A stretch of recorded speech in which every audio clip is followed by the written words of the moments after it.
Hello दोस्तों, एक बार फिर से स्वागत है आपका आरंभ स्टडी पॉइंट में। आज हम करने वाले हैं एमसीक्यू एनसीईआरटी हिस्ट्री का जो है क्लास 6 है और चैप्टर नंबर आपका 7वां है और यह नाम है आपका अशोक, एक अनोखा सम्राट जिसने युद्ध का त्याग किया। तो हम अशोक के बारे में पढ़ेंगे और बहुत ही महत्वपूर्ण यहाँ से क्वेश्चन बनते हैं जो बार बार आपको पूछा जाता है। तो चलिए शुरू करते हैं, बिना समय गंवाए हम जो है एमसीक्यू पढ़ते हैं।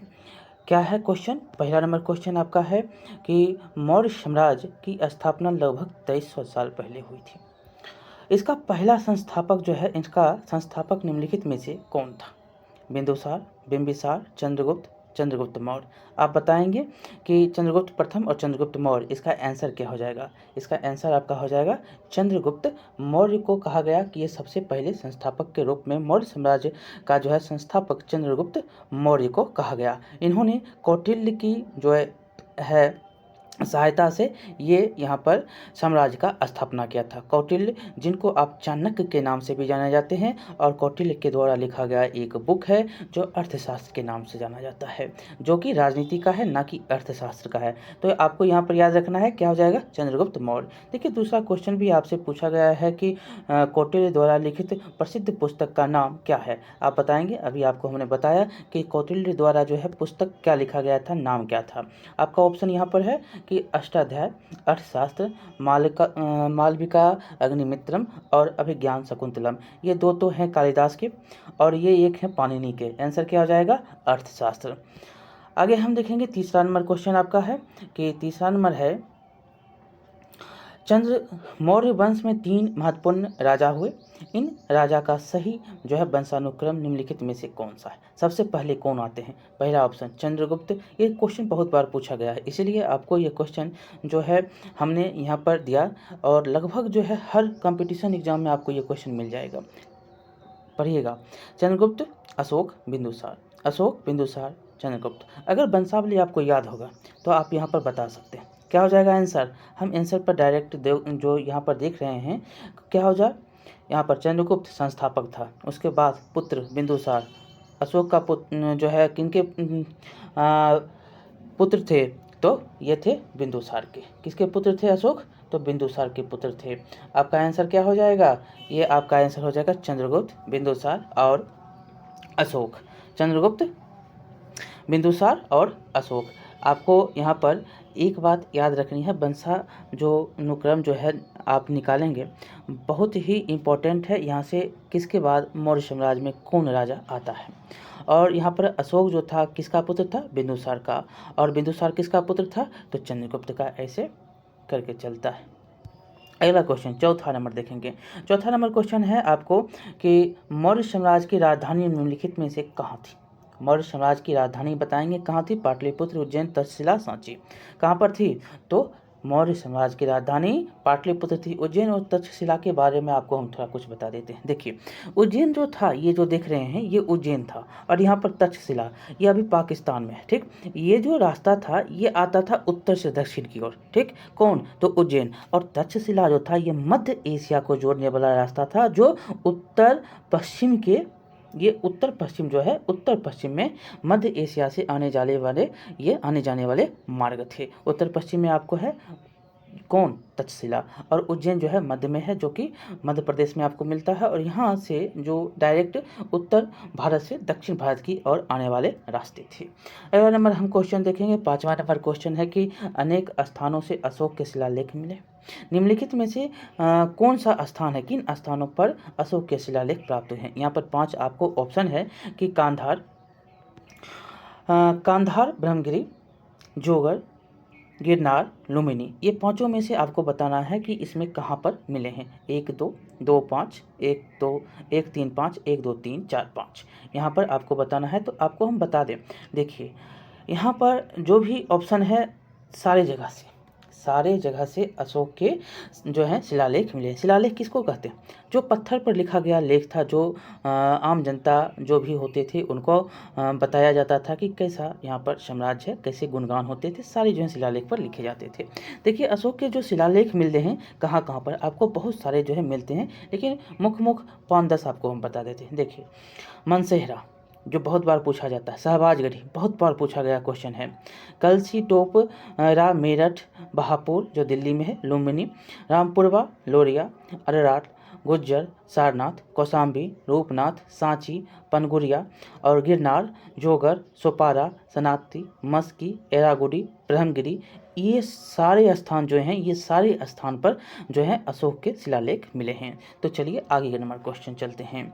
अगला नंबर क्वेश्चन आपका है 6 नंबर, कर और नजराना के संदर्भ में जो है कथन पर हम विचार करेंगे कि कौन सा कथन सही है। और पहला नंबर है कि कर नियमित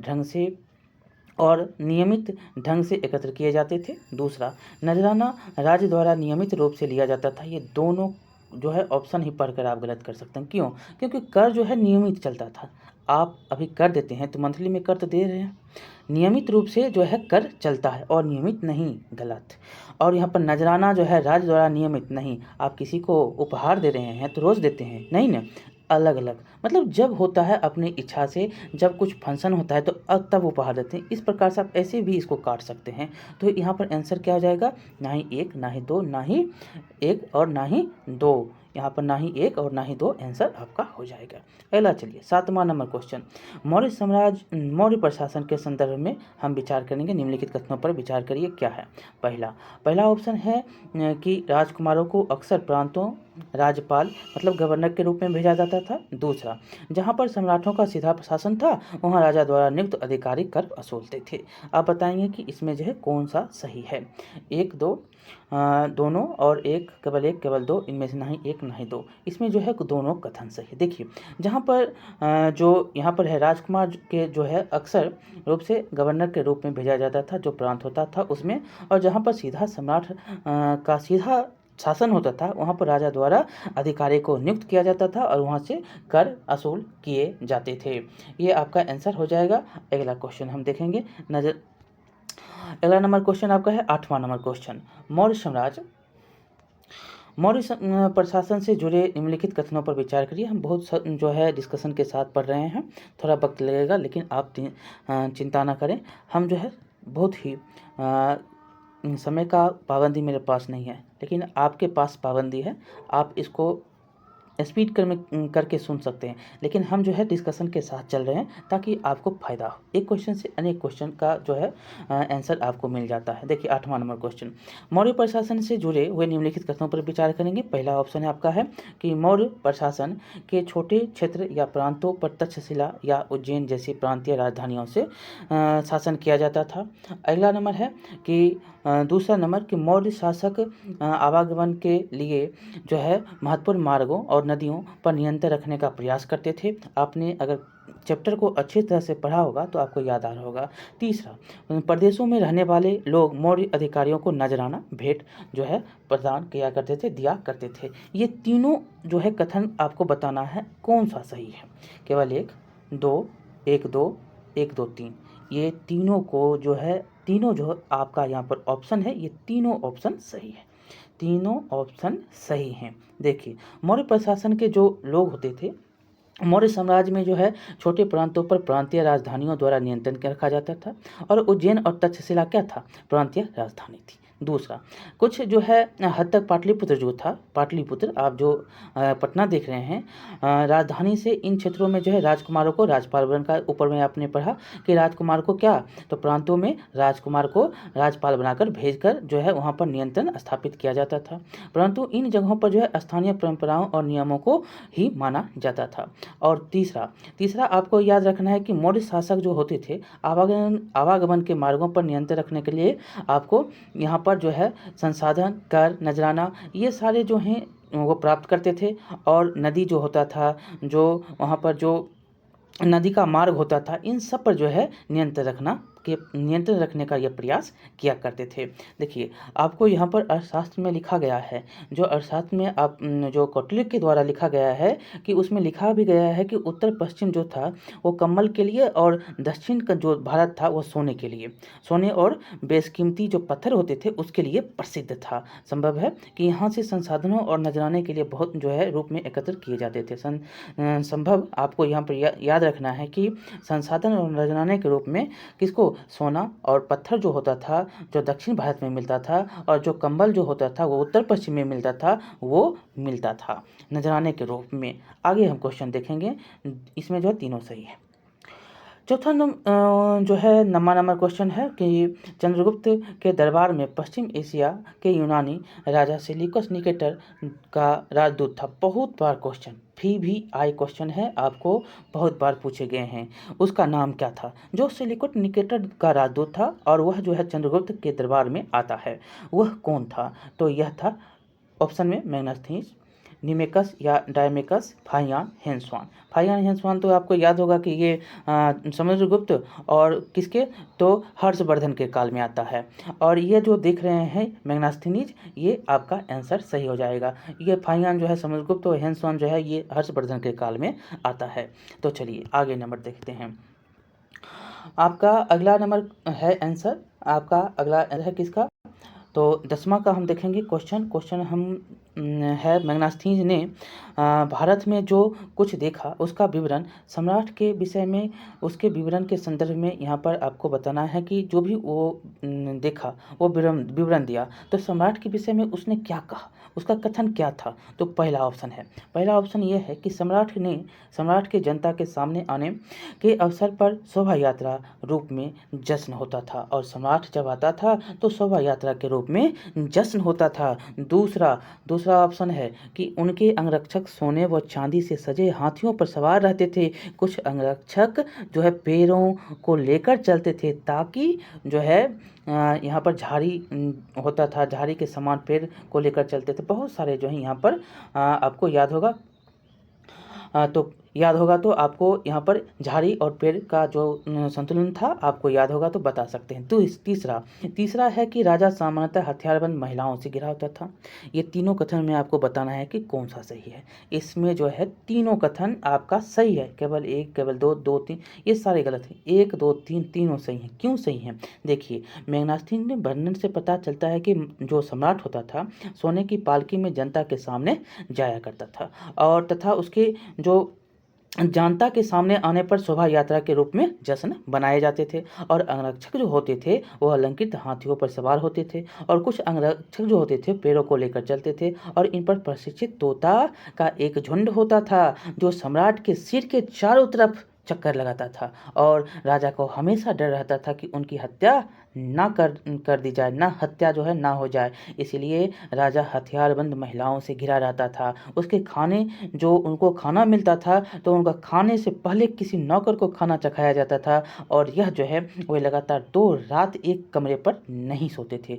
2 रात अगर हो गया तो एक कमरा में नहीं सोएगा, अलग कमरा चाहिए। ये सारे जो हैं आपको जो हमने एनालिसिस की पूरा आपको विश्लेषण हमने इस क्वेश्चन का कर दिया। यहाँ से जो भी क्वेश्चन आएगा अब बता देंगे। तो चलिए आगे नंबर क्वेश्चन तो 11वां है, वहाँ चलते हैं। 11वां नंबर है कि मौर्य साम्राज्य के संदर्भ में फिर से आपको कथनों पर इसमें विचार करना है। आपको हमने ऊपर बताया है, यहाँ पर आप बताइएगा क्या क्या है। पहला, उज्जैन जो उत्तर पश्चिम की अफगान आवागमन के मार्ग में था। उज्जैन जो उत्तर पश्चिम तक जो है आवागमन के मार्ग में था, उत्तर पश्चिम। याद पा रही आप? सही है। दूसरा है कि अफगानिस्तान पाकिस्तान आधुनिक पाकिस्तान और अफगानिस्तान के इलाके मौर्य साम्राज्य के अंदर थे। जो आधुनिक पाकिस्तान और अफगानिस्तान है के इलाके मौर्य साम्राज्य के अंदर थे। तीसरा, मौर्य साम्राज्य के संस्थापक चंद्रगुप्त मौर्य के विस्तार अर्थशास्त्र में लिखे गए हैं। आपको इसमें बताना है कौन सा कथन सही है। तो आप बताएंगे कौन सा कथन इसमें आपको सही है। तो देखिए, आपको यहाँ पर केवल 1 है, केवल 2 है, 1 2 है और 1 2 3 है। तो यहाँ पर आंसर क्या हो जाएगा? आंसर मात्र 2 सही है। ये नंबर आपका सिर्फ सही है और सारे गलत हैं। चंद्रगुप्त मौर्य में जो है ये अर्थशास्त्र मौर्य का दो जो है मौर्य साम्राज्य के चंद्रगुप्त मौर्य के विचार अर्थशास्त्र में लिखे गए हैं। दूसरा है कि यहाँ पर आपका ऊपर में कि उज्जैन नगर पश्चिम उत्तर पश्चिम की तरफ से आवागमन के मार्ग थे। ये तो गलत हो गया। ये जो था कहाँ था, जो उत्तर भारत से दक्षिण भारत की ओर था। ठीक, जो उत्तर भारत से दक्षिण भारत की ओर जाने वाला मार्ग था, और तक्षशिला जो था वो था उत्तर पश्चिम का, ये था उत्तर पश्चिम, इसलिए ये गलत हो गया। जो मध्य एशिया के लिए जाने वाले मार्ग कौन थे, तक्षशिला थे, और उत्तर पश्चिम का ये मार्ग था, और जो आवागमन का मार्ग था। ये हमने पहला का जो है डिस्कशन कर लिया। दूसरा का डिस्कशन हमने कर लिया, जो कि ये आपका सही है। जो आधुनिक पाकिस्तान है वहाँ पर अफगानिस्तान जो आपको दिख रहा है, ये यहाँ पर मौर्य का शासन था। और अगला यहाँ पर है कि तीसरा का हम जो है एनालिसिस करेंगे, तो मौर्य साम्राज्य के संस्थापक चंद्रगुप्त मौर्य के विचार जो हैं अर्थशास्त्र में लिखे गए हैं। तो अर्थशास्त्र में आपको चंद्रगुप्त के नहीं बल्कि कौटिल्य के विचार हैं। किसके, तो कौटिल्य के विचार हैं। अर्थशास्त्र में किसके विचार, अर्थशास्त्र में चंद्रगुप्त के नहीं हैं बल्कि कौटिल्य के विचार हैं, इसलिए आपका ये भी गलत हो गया। और अर्थशास्त्र के रचयिता कौन, तो कौटिल्य, जिसको चाणक्य भी आप बोलते हैं। और यहाँ पर जो है उन्हें विष्णुगुप्त भी कहा जाता है। तीन तीन नाम है, चाणक्य, कौटिल्य, विष्णुगुप्त, ये तीनों नाम है किसका, एक ही व्यक्ति का। तो इसीलिए आपको याद रखना है अर्थशास्त्र के लेखक कौन थे। तो अर्थशास्त्र का जो विचार है वो चाणक्य का था, या आप चंद्रगुप्त यहाँ पर रखेंगे, चंद्रगुप्त के गुरुजी का था। और यहाँ पर एक भी बात यहाँ पर याद रखेंगे कि ये विष्णुगुप्त का था। तो विष्णुगुप्त, चाणक्य, चंद्रगुप्त के जो गुरु थे कौन थे, चाणक्य थे। और यहाँ पर ये भी याद रखना है कि आपको बहुत सारे जो है नाम हैं इनके, विष्णुगुप्त, चाणक्य भी कहते हैं, कौटिल्य भी कहते हैं। तो ये आपको याद रखना है कि ये तीनों नाम एक ही व्यक्ति के हैं, और बार बार ऐसे करके पूछ देता है तो आप गड़बड़ ना होइएगा। ठीक, थोड़ा हम यहाँ पर ज़्यादा समय दिए, इसलिए आप समझाने के लिए आपको थोड़ा ज़्यादा समय दिया गया।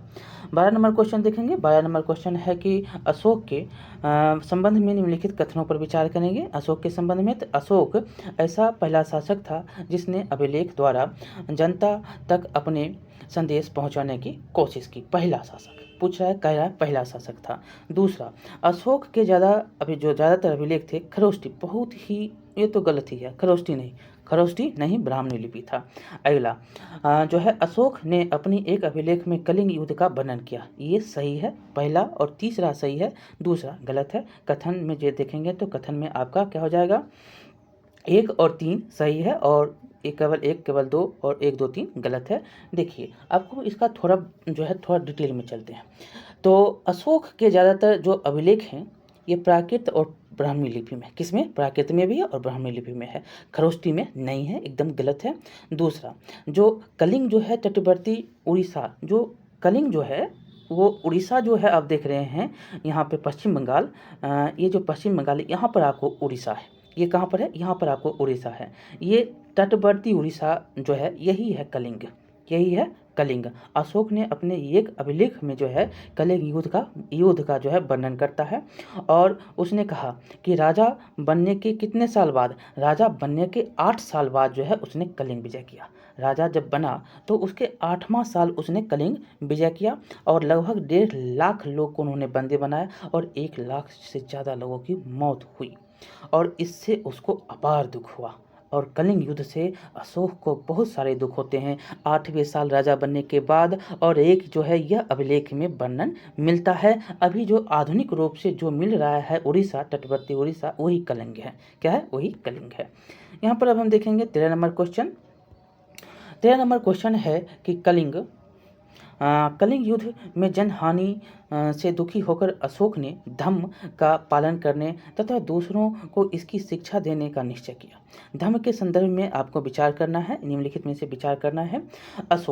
पहला, अशोक का मानना था कि धम्म के माध्यम से लोगों का दिल जीतना बलपूर्वक जो है विजय पाने से ज़्यादा अच्छा है।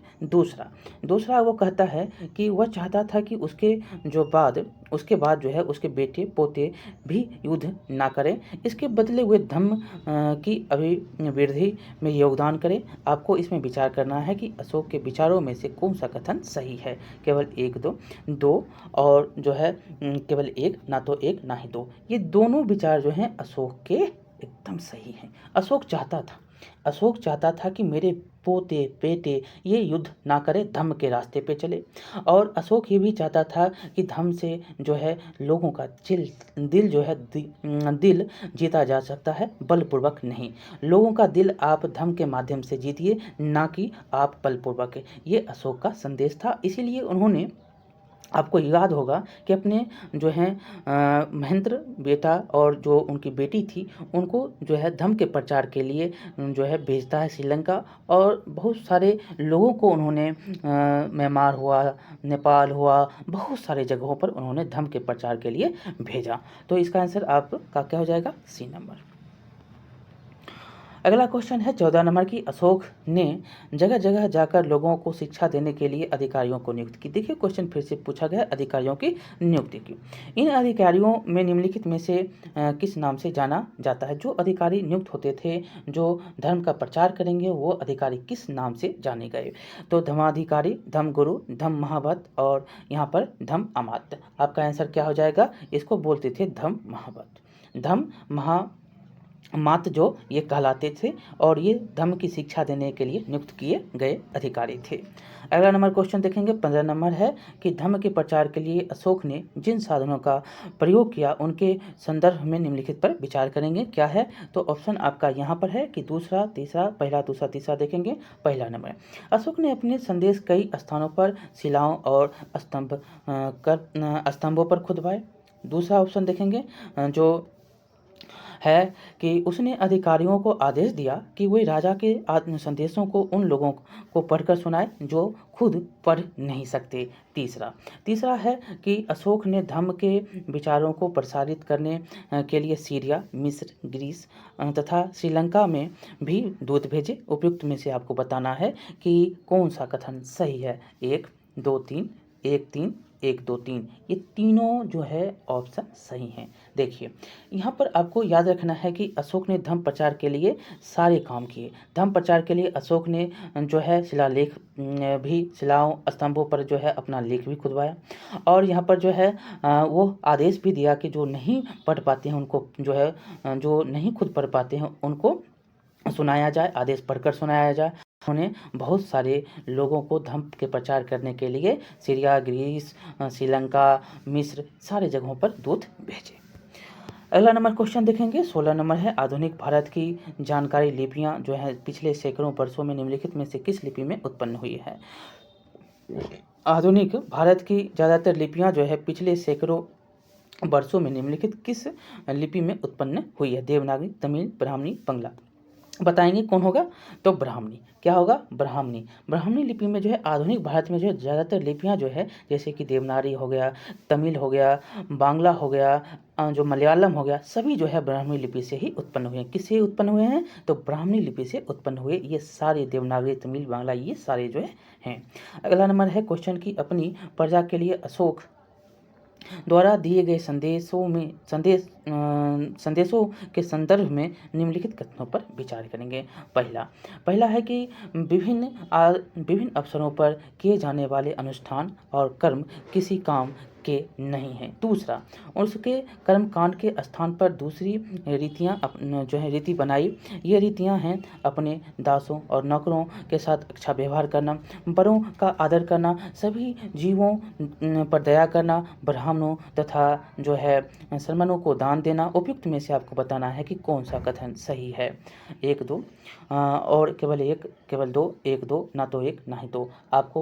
आप अगर ध्यान से पढ़े होंगे तो आप बता सकते हैं कि इसका आंसर दोनों सही है। क्या है? दोनों सही है। वो जो अशोक जो है उसके विचार जो थे, उन्होंने संदेश के संदर्भ में जो भी कथन कहा कि विभिन्न अवसरों पर जो भी अनुष्ठान कर्मकांड होते हैं ये नहीं होना चाहिए, काम ये जो है नहीं ठीक है।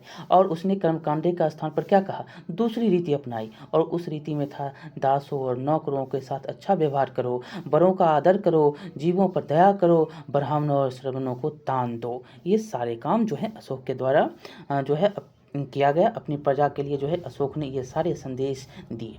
अगला हम क्वेश्चन देखेंगे 18 नंबर। जो 18 नंबर है, दक्षिण भारत में स्थित अरिकामेडो का रोमन नाम निम्नलिखित में से कौन सा था। क्वेश्चन ये पूछे गए क्वेश्चन है, आप बताएंगे क्या नाम था। पोडुका, बेरिगाजा और मसूलीपट्टनम और यहाँ पर है मुजिरम। आपका आंसर क्या हो जाएगा, यहाँ पर आपका आंसर हो जाएगा पोडुका। पोडुका क्यों, तो देखिए अरिकोडू जो है अरिकोमोडू सॉरी अरिकोमेडू का नाम जो है का रोमन नाम पोडुका है। क्या है, अरिकामेडू का जो है रोमन नाम क्या है, जो है इसका रोमन नाम पोडुका है। और अरिकामेडू, बेरिगाजा, मुसुलिपट्टनम, मुजरिम सभी जो है प्राचीन नाम जो है ये सारे महत्वपूर्ण पत्तन थे। क्या थे, ये सारे के सारे पत्तन थे। और व्यापार के संदर्भ में आपको दक्षिण भारत जो है, दक्षिण भारत ये जो देखने पश्चिमी घाट ये जो है बहुत ही फेमस था। और यहाँ पर जो है काली मिर्च के मसाले का जो है निर्यात किया जाता था। ये पत्तन बहुत ही फेमस थे। अगला नंबर 19वां नंबर क्वेश्चन है, आप बताएंगे 19वां नंबर का आंसर बताएंगे। निम्नलिखित में से कौन भारत में आए विदेशी आक्रमणकारियों का सही क्रम है। कौन सबसे भारत में आता है और इसका सही क्रम आप बताएंगे। सबसे पहले कौन आता है, तो इसका आंसर आप बताएंगे हिंद, यमन, कुषाण, शक और हिंद पार्थियन। दूसरा कुषाण, हिंद पार्थियन, शक और हिंद यवन। और तीसरा है आपका हिंद यवन, शक, हिंद पार्सियन, कुषाण। और चौथा आपका ऑप्शन है जो है हिंद यमन, हिंद पार्सियन और शक और कुषाण। आपका आंसर क्या हो जाएगा, तो सबसे पहले हिंद यमन आता है, तब शक आता है, तब हिंद और पार्सियन कुषाण आता है। तो आपको आंसर याद हो गया होगा, पहले हिंद यमन, तब शक, तब हिंद पार्थियन और उसके बाद कुषाण। देखिए मौर्यों के बाद जो है अनेक विदेशी जो है शासक अपने हुए, जिसमें जो है हिंद यमन पहले और दूसरे स्थान पर शक आया।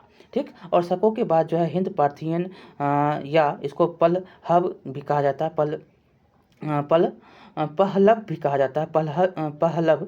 और उसके बाद जो है कुषाणों का शासन स्थापित होता है। किसको पहलव कहा जाता है, तो पार्थियन, हिंद जो पार्थियन थे उसको पहलव भी कहा जाता है। अब जो है 20वां नंबर हम क्वेश्चन देखेंगे। 20वां नंबर क्वेश्चन है कि जब एक ही परिवार के सदस्य एक के बाद एक शासक बनते हैं तो उस परिवार को अक्सर कहा जाता है, क्या कहा जाता है, उस परिवार को राजवंश कहा जाता है। उस परिवार को राजवंश, मौर्य यहाँ पर महाजन पर, ये सारे गलत हो जाएंगे। क्या हो जाएगा, राजवंश कहा जाता है। अगला नंबर देखेंगे जो साम्राज्य राज्यों से कैसे भिन्न था। साम्राज्य जो था वो राज्यों से कैसे भिन्न था। देखिए यहाँ पर ऑप्शन है, पहला कि साम्राज्य राज्यों से बड़े होते थे। दूसरा, साम्राज्यों को बड़ी सेनाओं द्वारा संरक्षित करने की आवश्यकता होती थी। तीसरा, साम्राज्यों को बड़ी संख्या में अधिकारियों की आवश्यकता होती थी और जो कर एकत्र करते थे। ये सारे सही हैं। ये आपका जो ऑप्शन है डी, सारे सही हैं। तो ये सभी जो है सभी सही हैं। ये जो भी था, जो साम्राज्य होता था अधिकारी के लिए बहुत ही ज़्यादा, और कर भी एकत्र करने के लिए अधिकारी की। दूसरा, संरक्षित करने के लिए जो है बड़ी सेना की। तीसरा, जो बड़े साम्राज्य हैं तो उस बड़े जो साम्राज्य होते थे वो राजाओं के लिए बड़े साम्राज्य होते थे, राज्यों से बड़े होते थे। साम्राज्य क्या था, बहुत सारे जो है राज्य को मिलाकर साम्राज्य का निर्माण किया जाता था। इसलिए जो है ये सारे जो भिन्न हैं सारे यहाँ पर दिए गए सही हैं। अगला नंबर क्वेश्चन देखेंगे। अगला नंबर क्वेश्चन आपका है कि डैश दुनिया के इतिहास में एकमात्र राजा थे जिसने युद्ध जीतने के बाद विजय को त्याग दिया। आपको यहाँ पर बताना है जिसने युद्ध जीता लेकिन जीतने के बाद विजय को त्याग दिया, वो कौन थे। चाणक्य, चंद्रगुप्त, अशोक, बिंदुसार। ये तो आपको याद ही होगा, क्या हो जाएगा, अशोक। अगला नंबर क्वेश्चन देखेंगे। निम्नलिखित में से कौन सा जानवर हमारे राष्ट्रीय प्रतीक जो है प्रतीक में दिखाया गया है। कौन है राष्ट्रीय प्रतीक, बाघ, शेर, घोड़ा, हाथी। राष्ट्रीय प्रतीक में आपको कौन दिखता है, जो देखते हैं कि राष्ट्रीय प्रतीक में है, वो शेर है। कौन है, शेर है। कौन है, तो शेर है। आगे चलेंगे। हमारे जो है राष्ट्रीय प्रतीक में कितने शेर दिखाए गए हैं। राष्ट्रीय प्रतीक में आपको टोटल 4 शेर हैं। कितने, 4। 1 2 इधर, 2 इधर, ऐसे करके शेर है। कितने हैं, एक जो है 3 आपको दिखता है, एक पीछे वाला जो है वो नहीं दिखता है, लेकिन कितने हैं, टोटल 4 हैं। टोटल शेर जो हैं 4 शेर आपको दिखाए गए हैं। अगला नंबर हम क्वेश्चन देखेंगे 25 नंबर क्वेश्चन है कि अशोक ने युद्ध नीति को किस युद्ध के बाद त्याग दिया। अभी आपने बहुत ही डिटेल के साथ पढ़ा है। अब जो है आप समय नहीं लीजिएगा। देखिए कलिंग युद्ध क्या हो जाएगा, कलिंग युद्ध के बाद उन्होंने युद्ध को त्याग दिया। 26 नंबर देखेंगे तो अशोक ने किस धर्म का पालन करने को कहा। धर्म का प्रयोग जो है किस धर्म का, तो धम्म का। किसका, तो धम्म का। प्रचार करने के लिए श्रीलंका, मिस्र इत्यादि जगहों पर उन्होंने भेजा। देखिए सर्वप्रथम ब्राह्मणी लिपि को किसने पढ़ा। बहुत बार क्वेश्चन जो है ये पूछा गया है। सर्वप्रथम कब, तो जो है 1838 ईस्वी में जो है जेम्स प्रिंसेप के द्वारा जो है ये पढ़ा गया था। आप बीटीबीसी को पढ़े होंगे तो उसमें आपको ये बताया गया है कि कब जो है ब्राह्मणी लिपि को पढ़ाया गया था और किसके द्वारा पढ़ा गया था। तो ये थे जेम्स प्रिंसेप। इन्होंने ये अंग्रेज विद्वान थे और यह ब्राह्मणी लिपि को सबसे पहले पढ़े थे। तो यहाँ पर आपको याद हो गया होगा कि ब्राह्मणी लिपि किसने पढ़ा। तो यहाँ पर जो है 1837, हमने शायद 38 बोल दिया, नहीं 1837 इसमें जो है जेम्स प्रिंसेप द्वारा जो है ये पढ़ा गया था। ये अंग्रेजी विद्वान थे, अंग्रेज विद्वान थे। आगे हम चलेंगे 28 नंबर क्वेश्चन को देखेंगे। 28 नंबर क्वेश्चन आपका है कि चंद्रगुप्त मौर्य के समय किस यूनानी राजा का राजदूत मेगनास्तीन भारत आया। तो यहाँ पर चंद्रगुप्त मौर्य के समय जो है किस यूनानी राजा का राजदूत था जिसने भारत में कदम रखा। मेगनास्तीन भारत जो है आता है किस राजा का ये राजदूत था। तो यहाँ पर आपको पहले भी हमने पढ़ाया, तो ये किसका था, सेल्यूकस का था। 29 नंबर क्वेश्चन देखेंगे किस युद्ध को जीतने के बाद अशोक का मन दुख से भर गया। तो कौन था, तो कलिंग। अगला देखेंगे 30 नंबर क्वेश्चन कि अशोक के राजा बनने के कितने वर्ष बाद कलिंग युद्ध हुआ। ये क्वेश्चन आपको ऊपर हमने बहुत ही डिस्कशन के साथ पढ़ाया है। तो ये हो जाएगा 38 जो है सॉरी आपका 30वां नंबर है तो 8 साल इसका आंसर हो जाएगा। कितना, तो 8 साल। अशोक के साम्राज्य में जनपदीय न्यायालय के न्यायाधीश को कहा जाता था। जो जनपद के न्यायालय के न्यायाधीश होते थे उनको क्या कहा जाता था, यहाँ पर बताएंगे क्या कहा जाता था। ग्रामिक, समाहर्ता, पुरोहित, राजुक। क्या कहा जाता था, तो इनको राजुक कहा जाता था। जो वहाँ के न्यायाधीश होते थे वो। अगला देखेंगे किसके उपदेश ने सम्राट अशोक को प्रभावित किया। महावीर, कन्फ्यूशियस, महात्मा बोध, ईसा मसीह। कौन थे, तो महात्मा बोध थे। 33 नंबर देखेंगे क्वेश्चन मौर्य वंश का प्रथम राजा कौन हुआ। मौर्य वंश का प्रमुख राजा कौन है। चंद्रगुप्त, बिंदुसार, अशोक, ये तीनों जो है मौर्य वंश के प्रमुख राजा हुए। तीनों उपयुक्त में से सही। अगला नंबर क्वेश्चन देखेंगे अशोक सम्राट कहाँ का शासक था। तो कहाँ का था, मगध का। कहाँ का, तो मगध का। अगला नंबर क्वेश्चन देखेंगे 35 नंबर है कि दक्षिण भारत में 2200 से 1800 साल पूर्व किस वंश का शासक था। यहाँ पर क्वेश्चन जो है बहुत ही बार क्वेश्चन पूछा गया क्वेश्चन है चोल, चेर, पांड जो ये तीनों जो थे इनमें विख्यात थे। सभी आपका ये सही हो जाएगा। अगला क्वेश्चन देखेंगे मौर्य जो है साम्राज्य का पतन लगभग कितने वर्ष पहले हुआ था। मौर्य साम्राज्य का पतन कब हुआ था। मौर्य साम्राज्य का पतन जो है लगभग 2200 साल पहले या 200 ईस्वी पूर्व जो है लिखाता है 2200 साल पहले हुआ था। अगला नंबर क्वेश्चन देखेंगे अशोक के शिलालेख अधिकांश भाषा में लिखे हैं। किस भाषा में अशोक के शिलालेख लिखे गए हैं आपको बताना है। जो है ये शिलालेख जो है किस भाषा में, तो प्राकृत भाषा में जो है सबसे ज़्यादा शिलालेख आपको अधिकांश रूप से मिलता है प्राकृत भाषा में। अगला नंबर क्वेश्चन देखेंगे शेरों के चित्र को कहाँ पर एक विशाल स्तंभ पर लगाया गया है। आप जब जानते हैं कि शेरों का जो है चित्र कहाँ पर लगाया गया है बताएंगे बनारसी, सारनाथ, उज्जैन, दिल्ली। कहाँ पर, तो सारनाथ में। कहाँ पे, सारनाथ पर जो है स्तंभ पर लगाया गया आपका शेरों का चित्र है। 39 में क्वेश्चन है कि इतिहास के महानतम राजाओं में से एक राजा कौन थे। अशोक, धनानंद, चरक और बाणभट्ट। कौन हुए, तो अशोक हुए। कौन हुए, अशोक जो है एक बड़े राजा यहाँ पर है कि राजा हुए। आगे क्वेश्चन देखेंगे। अगला क्वेश्चन है कि कलिंग का प्राचीनतम नाम जो है क्या है। कलिंग का प्राचीनतम नाम क्या है, तो आपने यहाँ पर पढ़ा, ऊपर हमने पढ़ा कि क्या था, तटीय ओडिशा। तटीय ओडिशा यहाँ पर है पश्चिम बंगाल, पश्चिमी ओडिशा नहीं बल्कि तटीय ओडिशा। अगला नंबर क्वेश्चन देखेंगे कि चंद्रगुप्त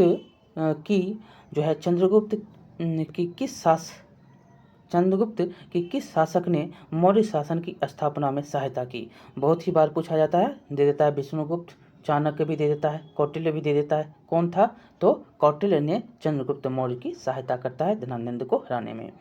और जो है यहाँ पर है अगला कि क्वेश्चन है कि अशोक के शिलालेख किस लिपि में लिखे गए हैं? अशोक के जो है शिलालेख किस लिपि में लिखे गए हैं? आपको जो है यहाँ पर याद रखना है, ब्राह्मणी लिपि में जो है लिखे गए शिलालेख हैं।